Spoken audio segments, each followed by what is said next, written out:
Hello, everyone. Today we're going to be talking about the effects of EAS substituents on further reactions.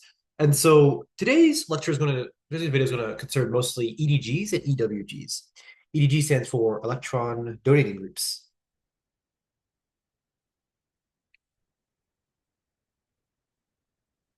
while EWGs are electron withdrawing groups.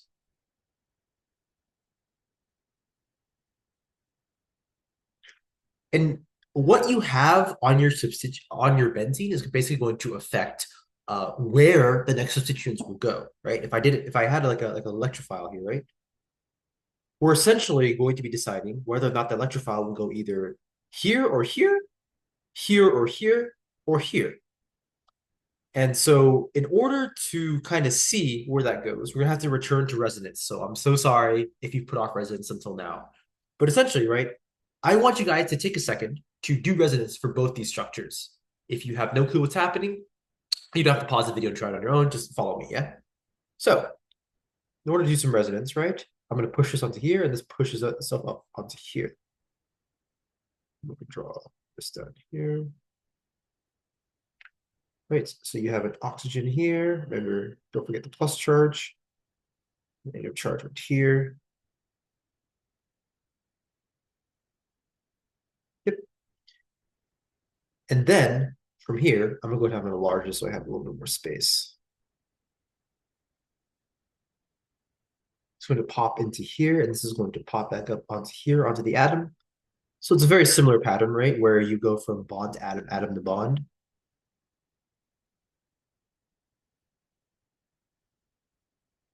And this, I'm going to charge right here. Charge right here, then you have this right here. Still have the oxygen with the plus charge. Here, this pops onto here, and this pops up onto here, and my iPad has crashed. Come on. Excuse me. So rude. I'm going to go ahead and reshare my screen.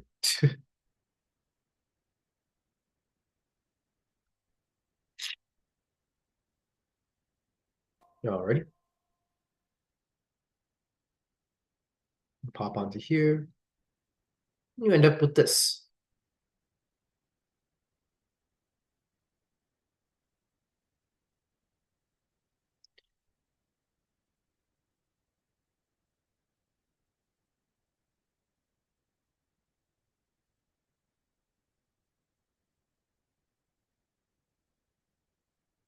Okay, cool. So I want to keep track of where the lone pairs ended up on. Because eventually, right, if you've been keeping track, your lone pair is going to end up something along the lines of here. Ended up right here, and right here. Yep. And so the thing about EDGs is that these areas, right, in these positions, if you don't remember what the positional names are, maybe I'll ring your bell, right? I'll help jog your memory. It's ipso, ortho, meta, para. IOMP. That's how I remember it. IOMP. Right. And so as you can see here, the charges, right, the negative charges, lone pairs, go on ortho and go on para. Right. And now what is the implication for this? Well, essentially, if I have this here, right? If I have an EDG that's already on my benzene, let's say, for example, I want to do this reaction here. I want to do HNO3, H2SO4, right? Which sites are going to be the most nucleophilic? Where do you think this HNO3 is going to go? And the answer to that, it's going to go on one of these sites right here, ortho or para, right? And generally, the general vibe of organic chemistry is that molecules will seek to limit any type of steric hindrance or limit any type of essentially it's anything that could make them potentially unstable, right? And so when you do a reaction, right, the first priority, right, is that, well, if you want to make sure that these substituents are furthest away from each other, the way I tend to see this, or the way I learned this, right, is that if you're an air traffic control tower or an ATC at an airport, right, do you want planes to land close to each other? No, you don't. Because if you can help it, right, if the planes land super, super close to each other, then there's a risk of mid-air collision, and that would obviously be very, very bad because the lives would be at stake, right? So there's basically two airfields that you can here land at, para or ortho, right? Which one is the furthest away from the already substituent? Well, you can land furthest away from OH would be the para position. So you'd end up putting the HNO3, right, and the NO3 onto the para position relative to the OH here. NO NO2 nitro right here, right? And hopefully that makes sense, right? And then if para is not taken, or if para is already taken, right? Let's say, for example, I put something else here, BR2, FEBR3, right? The same situation happens here, right? Where, okay, if we can, let's land it furthest away from the OH. Now, we can't because NO2 is already there. So what's the next best position? Ortho.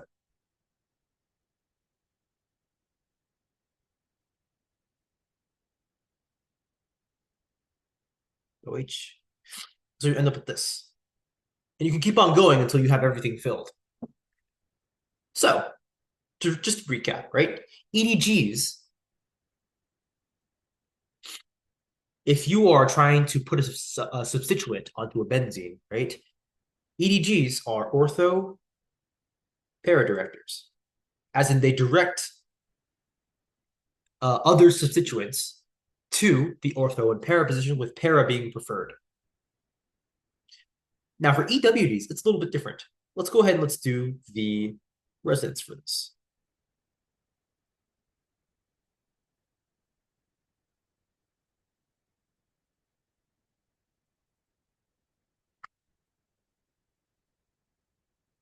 We're going to end up with this.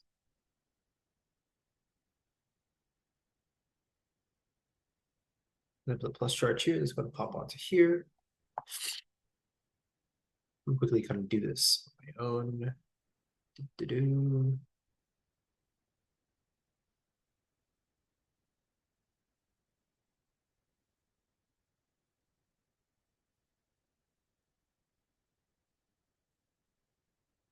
From here, this is going to pop onto here.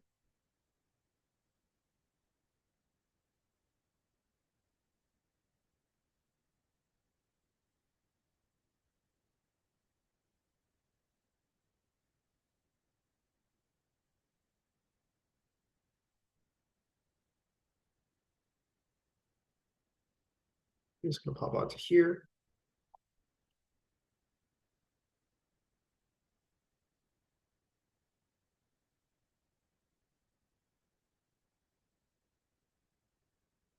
We'll sort of leave it right here. Yeah. Okay. Right. So same, very, very similar process as the last time we did with the EDGs. But I want you guys to take note, right?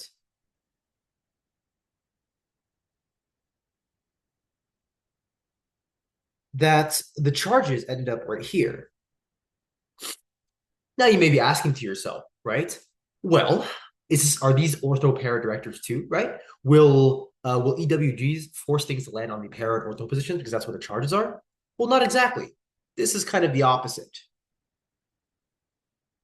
EWGs are meta directors because if we establish that the places with the negative charges, right, are going to be where the substituent is going to attach itself to onto the ring, right? Then having a plus charge, right, is basically not having a charge there. In this whole ring, right, with these plus charges that are on the dispositions right here, what is the place with the most electron density? I'd say probably this place right here, the meta positions, right? And so in EWGs, the charges work a little different. Instead of directing substituents to the spots where the charges are, they're going to direct away. Having a plus charge here is basically saying, hey, don't land here. And so these guys, right, are meta directors. EWGs are meta directors. And so if I go all the way up here, right, and I wanted to put something along the lines, let's say, for example, let's see, what do I want to do here? We'll put CL2, AL, CL3.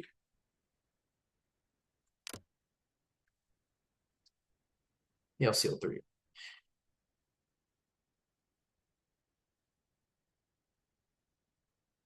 My thing is crashing again. Oh Lord, I should probably reset it. Good Lord. All right. So we established that these sites are a no-go right here, right? And it's a meta director. So the only place you can really go is towards the meta position relative to that C double bond O. So go here instead, right? Because this is the most negatively charged, right? The place with the highest electron density. Okay. So just to recap, right?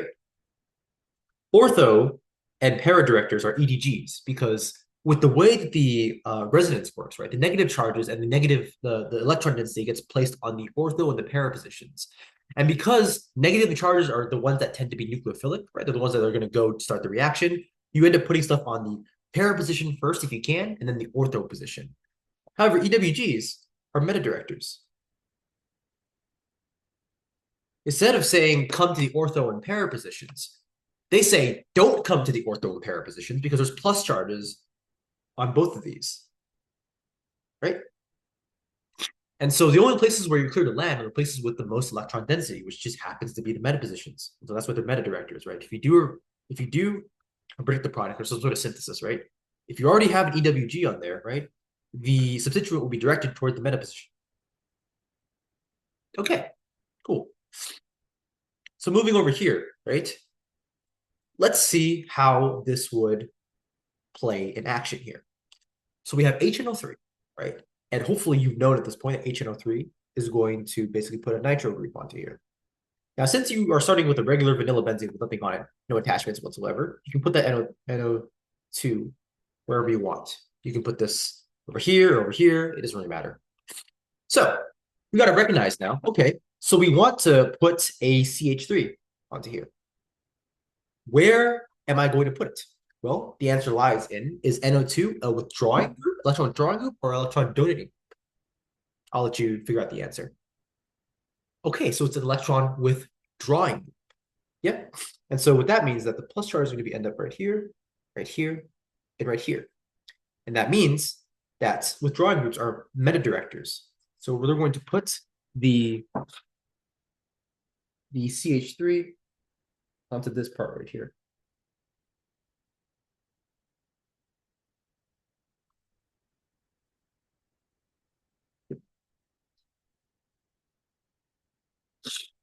Yep. Over here, right, we have an EDG already here. Yeah. As you remember, EDGs are orthopara directors. Okay.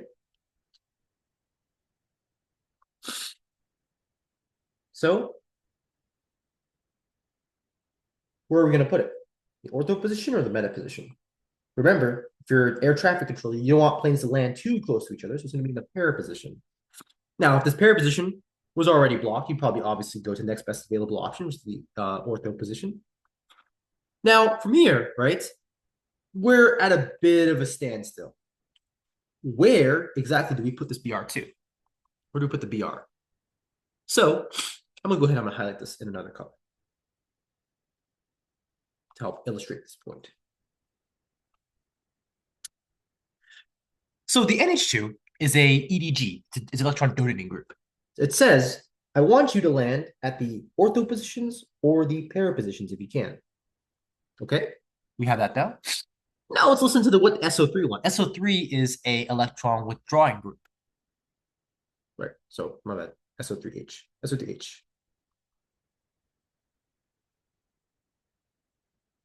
Electron withdrawing group, my bad. And it says, I don't want you to land here, or here, or here. So we have SO3 saying, don't land here.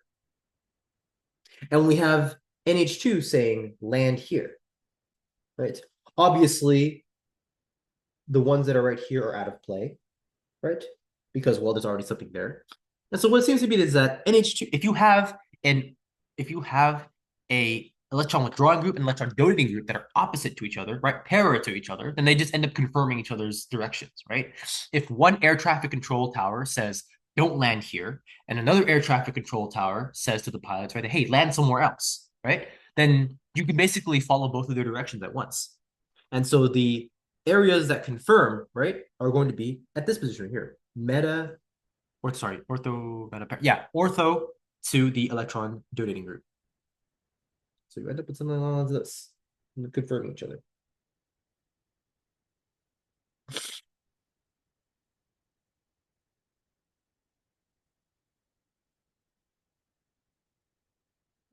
So you end up throwing that BR over here.